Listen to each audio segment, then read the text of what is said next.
Hi, this is John from Golden Hour Mobile RV Services, and this week we are going to go over how we drain our gray and black tanks when we are not hooked up to full hookups. We like to visit COEs, and not every Corps of Engineer park has full hookups, and we really didn't like the idea of the honey pot or turd toter, whatever you guys want to call it. That really just did not work for us. Most of those are, even your big ones are what, 35 gallons. So they're not very big. And so what we came up with, we saw this on Big Truck Big RV, his YouTube channel. And there was a guy on there that he basically did a video on this. And so this is our version of it. And we're going to show you that today. So it starts with a macerator, and the one that we have is the FlowJet.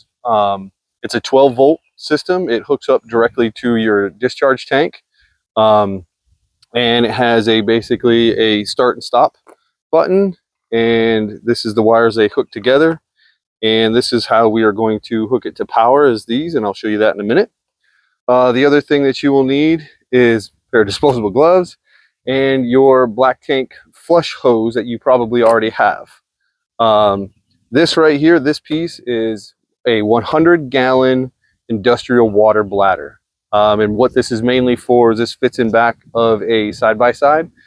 And what they're designed to do is if you've got a farm where you got to go and fill up, water troughs, or if you got, trees that are freshly planted, you want to water them and they're out too far for a hose, this is the kind of thing that you would use. And basically what we adopted this for is for this system here. And so what comes with it is obviously this bag. It's 100 gallons, like I said. We like it because these 4 D-rings, they're one on each corner, and you can take just a simple ratchet strap, that is hooked to your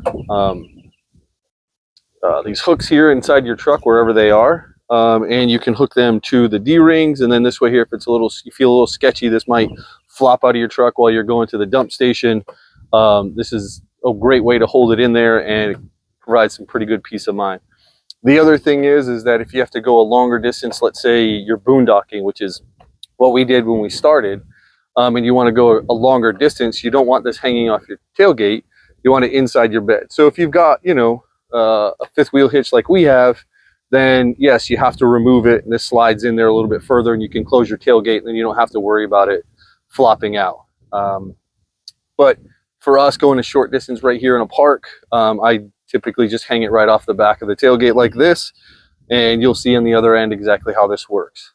So what we had to do is this plastic piece here comes with it, but everything else you have to buy, and you can get this stuff at a hardware store, or we'll put the links down below for where you can get the other parts.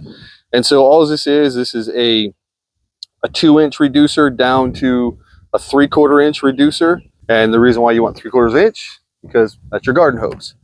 All right, so that's on this end. This is the discharge end. Up here is the fill end, and this black plastic piece comes with it, and this is 2.5 inches here, and so you have to reduce it from here all the way up to 3/4. So up here, you'll notice that I have a 90-degree elbow, just like you would on a fresh tank water fill for your fresh water. And the reason why I did this is that with the hose, I didn't want it to come straight down. So because this is going to be the hose, you'll see it'll be coming out this way. It actually doesn't pull on this, and it creates a lot less tension here. Plus, it's easier for it to go in. Now you see I have it all hooked up, and the way that I have it hooked up here is I have my little 45-degree elbow from Camco here, so that if you ever end up filling this over full and you still have fluid in here, you can cut this off, you can detach this, run it down to the dump station, and then you'd be able to come back and finish out the rest of it. So this right here is kind of key. You don't want to hook it directly up here because you don't know what you're going to have in it. The other thing is that these macerators don't do well with feminine hygiene products. So if you ever get one caught in there, it will absolutely bind up your blades. And so again, another reason why you want to have this on here, so that in case you have to take this off and clean this out for whatever reason, you don't want to have this stuff spilling out onto the ground. And so this right here is kind of a key piece. Sorry, your black tank hose, which yes, this one's white. We used this for a while when we first started. It then became our dedicated black hose, so that this is all this ever gets used for. And you can kind of see behind it where we have a different hose, different color for our fresh water, so that we don't accidentally mix up the two.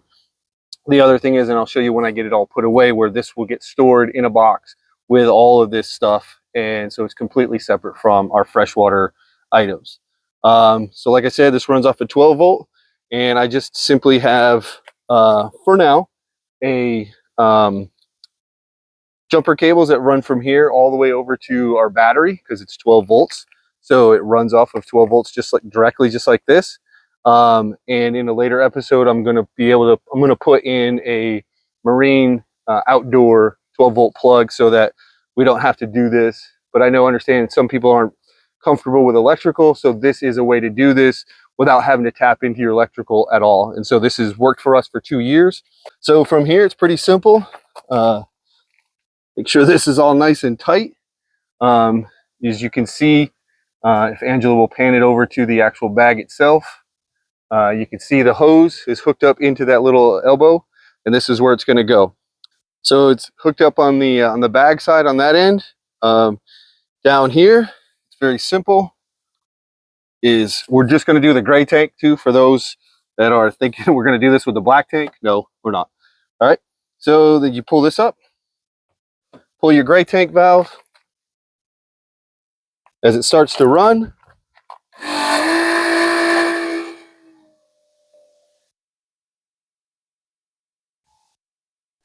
and that's it.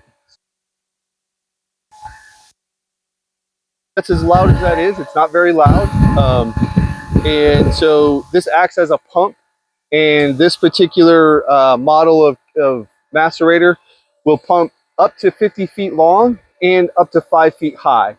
So this is just a 25-foot hose because of where our discharge is located in our rig. It's about mid, so we have a 39-foot rig, so I don't need the full 50 feet.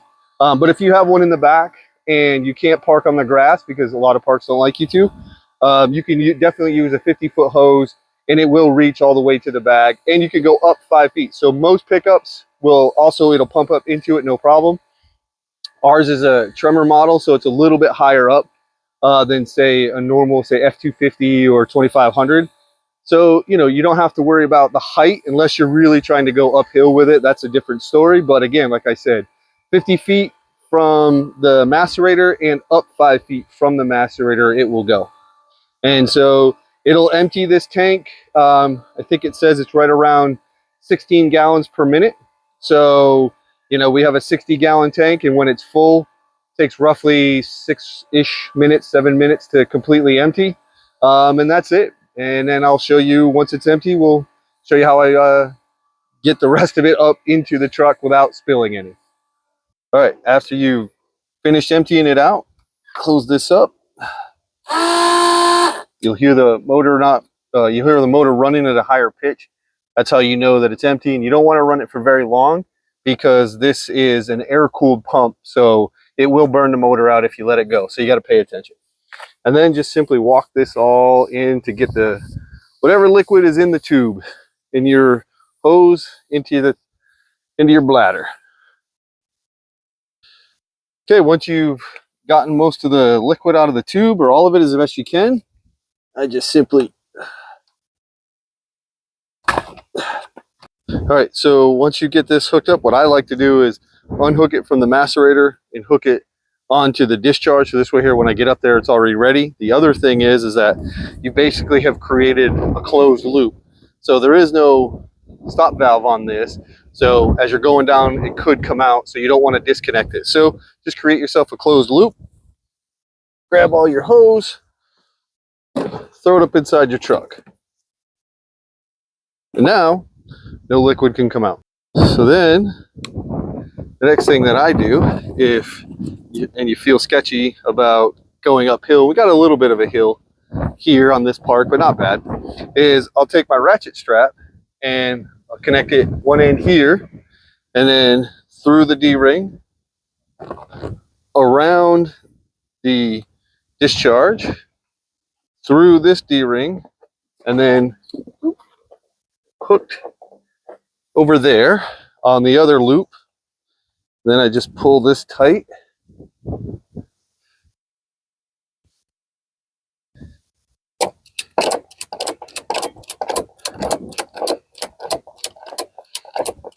Ratchet this in so now this won't fall out. And then head to the dump station.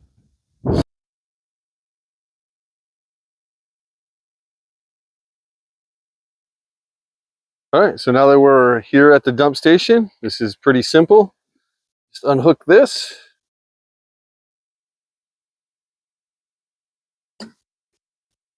Hold this end up just in case.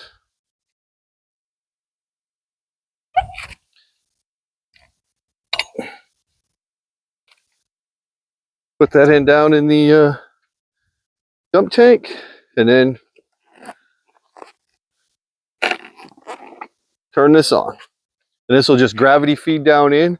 Now this is the slower part of it, unfortunately, because it's just gravity fed. So there are some dump stations we've been at where it's been kind of at an incline. It does go a little bit faster, but I mean, all in all, I think this, when it's full, now that gray tank was probably 3/4 full. And as you can see, there's not a lot in here, right? It doesn't look like it. Well, don't forget, this is 100 gallons and our gray tank is 60 gallons. So we've got plenty of room to be able to, when it comes to your black tank, to not only empty it, but also flush it, right? So you can get it kind of cleaned out. So you're not just emptying out what's in there and only have enough room for that. You actually have enough room to flush.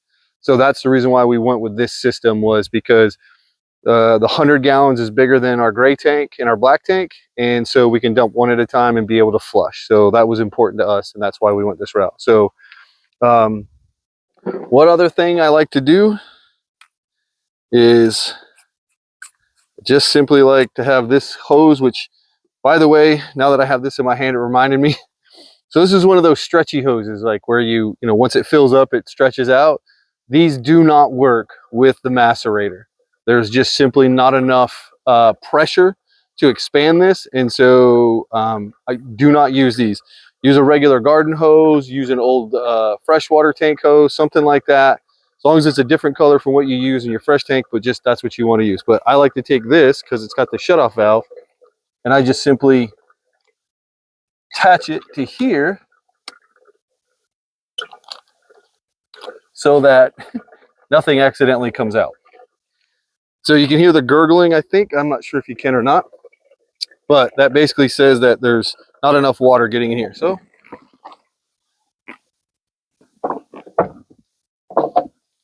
unhook your ratchet straps. You don't need them anymore.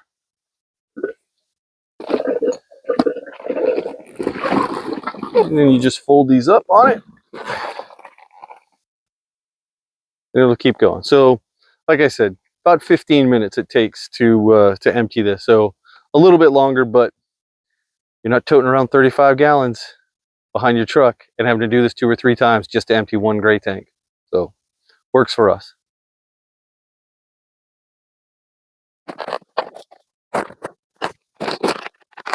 Okay, so after empty, you can flush it out. So if the hose actually fits, then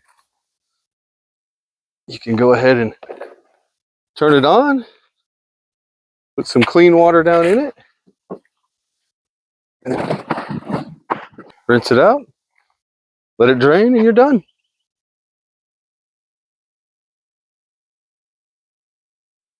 All right, so now that we're done, I'm going to show you how compact this is. We just have a simple black tote that you can get from Home Depot, I think is where this came from.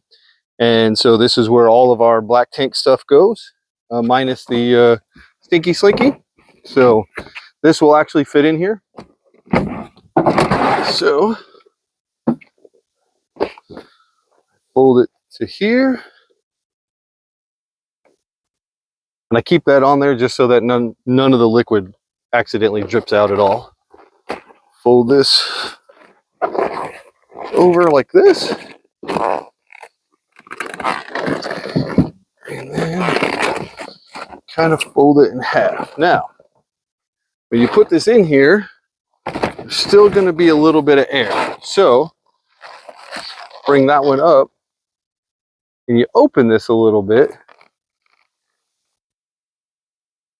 I open it all the way and you can kind of hear the air coming out of it. Let's put this down here so you guys can see.